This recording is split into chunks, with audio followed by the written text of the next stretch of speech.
নমস্কাৰ, মই ডিজুনিয়ৰ আহমেদ। মোৰ স্বৰচিত কবিতা দেৱতা পাঠ কৰিব ওলাইছোঁ। আপোনালোকে শুনিব। কিমান যন্ত্ৰণা লুকাই থাকিব পাৰে প্ৰেম ভাল পোৱাৰ মাজত, যেতিয়া সম্পৰ্কবোৰ বিচ্ছেদ হয়। তাৰ ওপৰত নিৰ্ভৰ কৰি এটি কবিতা মই ৰচিছিলোঁ। সেই কবিতাটো পাঠ কৰাই দিছোঁ, শুনিব। কবিতাৰ শিৰোনাম দেৱদাহ। আজিৰ পৰা সময় দেৱতা, স্বাধীন প্ৰেমো হ'ব মোৰ পৰাধীন।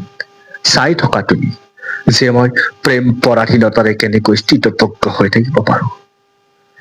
তোমাৰ হেঁপাহৰ স্বাধীনতাক মোৰ অধীনতাৰ প্ৰেমৰ স্পৰ্শৰে বন্দী কৰিব খোজা নাই। ভোকৰ তাড়নাতো অনিষ্ট কৰিব খোজা নাই মই মোৰ ওঠৰ স্পৰ্শৰে।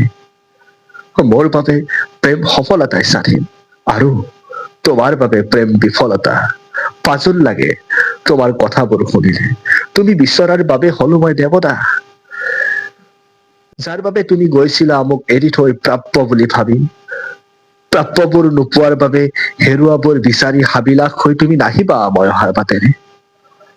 পাৰ কৰিলো যৌৱন কাল নিঃস্ব হৈ, উন্মাদ পৃথিৱীৰ অযুত বছৰ, তোমাৰ পায়েলৰ জুনুকাৰ শব্দত কত নিদ্ৰাহীন ৰাতি পাৰ হ'ল। এতিয়া পাহৰি ঢৌবোৰত উটুৱাই দিছো মোৰ সপোন ভাৱনাৰ বাস্তৱ। অসমৰ্থ প্ৰেমিক হৈ দেৱদাস হৈছো, মোৰ হৃদয়তলিত তোমাৰ অকাল মৃত্যু ঘটিছে। মমতাজৰ দৰে নহলোৱে যেনিবা তাজমহল সাজিবলৈ। মই দেৱদাহ সেইবাবেতো সাজিছো মোৰ হৃদয়তলিত তোমাৰ সমাধিস্থল। ধন্যবাদ।